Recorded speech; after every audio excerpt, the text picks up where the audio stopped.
Man, oh man, what a week it has been, y'all.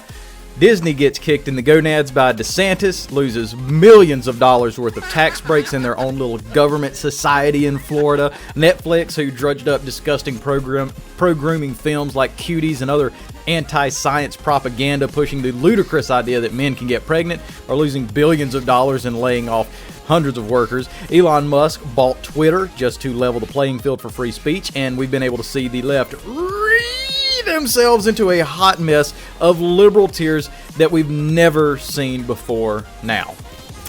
But the latest thing that's broke, they've leaked documents from the Supreme Court have been confirmed to foresee the overturning of Roe v Wade, and liberals are once again losing their marbles over this. For real, folks, this would be a good time to stay away from tall buildings, as you might just get clobbered by a social justice warrior flying at you at Mach 5 who just decided they couldn't take it anymore. This is Hit You Good, your favorite all-American freedom-loving gamer, and today we're going to dive into the pro-life versus pro-choice arguments and really break down the morality of ending another human being's life. But don't forget to like and subscribe and leave your thoughts in the comments section below. Now, let's get started.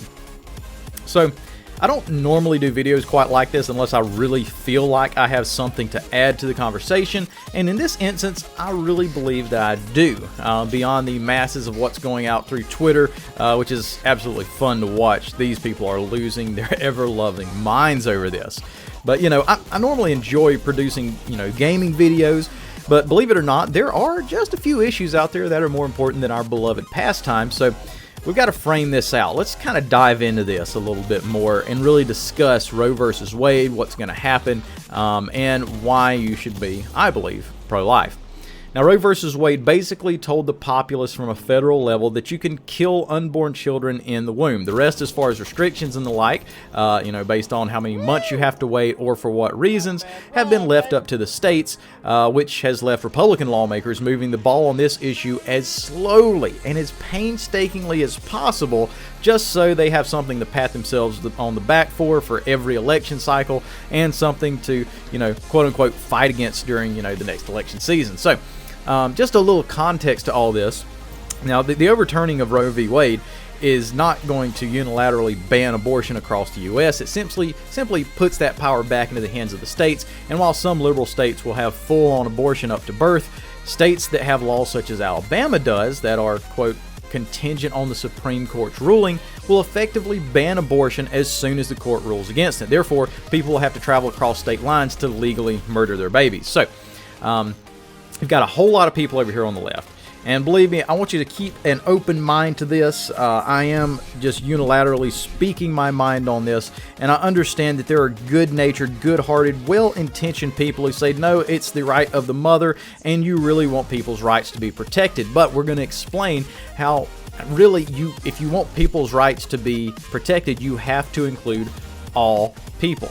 So there's a lot of people on the left and also the Libertarian Party that decry their stances. We're protecting the mother's right to choose over her body, her choice. And believe me, I'm all about the right to choose. In fact, abortion is literally the only issue on the left that they run on that has anything to do with giving individuals a right to choose. Anything.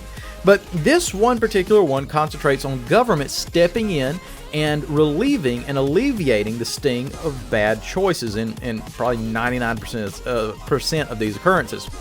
Without abortion, people will have to live with the consequences of their actions and deal with childbirth. It's natural law, however, that you reap what you sow and that babies come from having sex. There's no way around that. So when government attempts to curtail natural law and the repercussions of that law, it has awful side effects, such as, murder. And also, this is one that they don't talk about a lot in the mainstream media. It's also the guilt that comes along with it. Not only that, but the lifestyle of being unhappy, switching from one partner to another without finding true companionship and happiness with one another is also a huge detriment to our lives. So, the basis of the pro-life argument is this. My side, the sole purpose of government is to protect your rights. Let me repeat that. The sole purpose of government is to protect your rights. Well, what about the right of the mother? We're going to get to that. You should be able to do anything you like as long as it does not infringe on the rights of another human being. And know the right to skirt the responsibility of taking care of your baby isn't a natural right. No matter how high-pitched you can scream at other people, it's not a natural right. So in understanding that the government exists to protect the rights of others, the argument comes down to, when does that baby become an other? When does it become another person to you?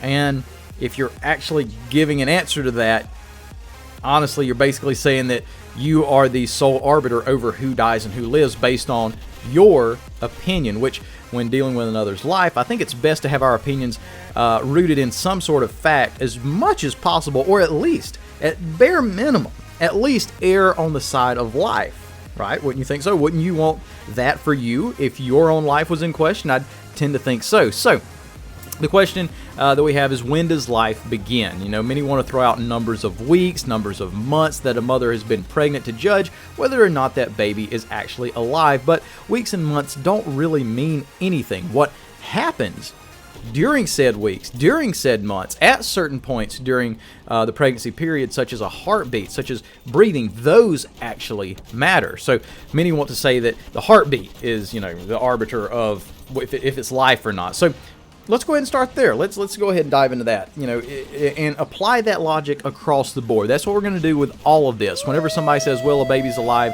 when they can feel pain, when there's heartbeat, when they can breathe, when they can sustain life, let's apply that logic all the way across the board. If you're going to claim to be logical, you have to be coherent. You have to, you know, be constant in your logic. So let's say, you know, in hospitals, when a patient's heart stops, doctors and nurses do everything they can to bring that person's heartbeat back. They are not pronounced dead, and it is still worth the time, it is still worth the effort, it is still worth the energy to save that life in many cases, unless it's a DNR, do not resuscitate.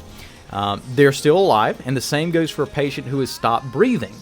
In one instance, we're allowed to kill a fetus whose heart isn't beating or isn't breathing yet, but in the other, in most cases, doctors and nurses go to the furthest lengths they can to save that life that has not yet been extinguished. And if I were to find a person who was still alive but not breathing, if I were to pull out a gun and shoot them, it's still going to be murder in the eyes of the law. So there's that. And there's some that say, well, you know, that body, you know, when it can sustain its own life, then it's live. Then it's technically alive. Then you can't kill it. So that's where they get, you know, this logic of this magical birth canal is what brings a clump of cells into being a living baby. I'm not saying they're just a clump of cells. I'm saying that in their logic, it's a clump of cells before it leaves the magical birth canal, and it becomes a baby somehow when it just crosses this threshold. But that doesn't make much sense. Even after a baby is born, it can't sustain its own life. It needs care. It needs lots of close attention, and arguably won't be self-sustainable until, I don't know, maybe 5 or 6 years old at the earliest. Maybe, hell, there's teenagers that probably can't fall into that category, but that doesn't mean that we can kill them, you know. Another example, if someone is on life support and they cannot sustain their own life without outside help, it does not make it legal for me to shoot and kill them. Some leftists say that we need to be they need to be sentient. Well, if they're sentient, then by definition, you know, that then they're alive. And by definition, sentient means to be able to feel or perceive things.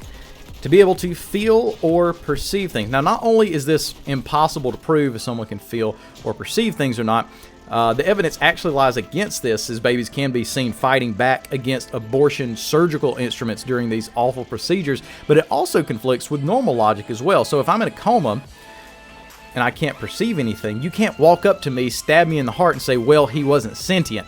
That would be treated as murder and you'd be arrested.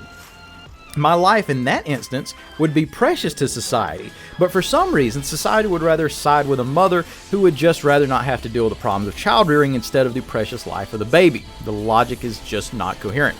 The logic is also not coherent that women are the only ones to have a say. If a woman wants to, you know, gets to decide that she doesn't have to be a mother, why can't a man decide he doesn't want to be a dad? Or why can't he also decide that he wants to be a dad and have a say in what happens to his son or daughter?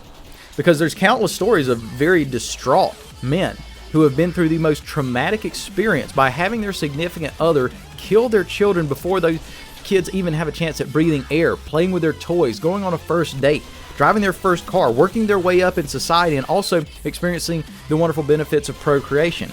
And that father is robbed of that experience of raising that child and being a dad. But, let's say the opposite is true, and the man doesn't want to be a dad. If a woman can opt out of being a mother, why can't a man opt out of child support and being a dad? So if you're going to claim that your argument is logical, you have to carry that logic all the way through, all the way out. And at the end of the day, it all comes down to, is life precious? If your own life and decisions come before anyone else's, yeah, you might be pro-choice. But if life is precious in all of its forms, whether conceived in rape or conceived with abnormalities, you're going to be pro-life. And if you still think that it's okay to abort a baby at any time, then you need to apply that same logic to grown adults as well. If you're pro-choice, you're pro-murder. And it's as simple as that. I appreciate everyone who took the time to sit down and watch, and hopefully we'll be getting more into some gaming here soon. We've had a little bit of lapse there, but man, I'm telling you, it was just such an awesome week for freedom this week. I felt the need to weigh in. As far as this stuff being leaked, it's probably a bad thing for Republicans in November. I don't think that anybody is losing sides, losing voters one way or the other. I think everybody's pretty much in their corner, as undecideds are kind of shrinking. But the fact is, it's a turnout machine. It's a gimmick. It is a strategy to get more Democrats and leftists out to the polls in November, and it's probably one that will work. I do still believe that there will be a red wave coming up in this next primary, but it's not going to be quite as much as a tidal wave as before this. However, if this does happen, it goes through like it's supposed to, which is supposedly happening in about 2 months. I do think it is an amazing win, as there are already states out there that as soon as the Supreme Court says that abortion is murder, that they start convicting people, they start convicting doctors, they start making abortion illegal in their own states. So anyways, guys, please leave your comments below. I definitely want to hear what you have to say about this. Like I said, I know this is a gaming channel, but this is kind of what you get on here. We're going to have education, we're going to have fun, we're going to have gaming guides, all that kind of cool stuff. But at the end of the day, sometimes there's more important things than just gaming. As much as I love it, I love my freedom and my country and my fellow man more. So y'all have a blessed day. Happy gaming. Get your good out.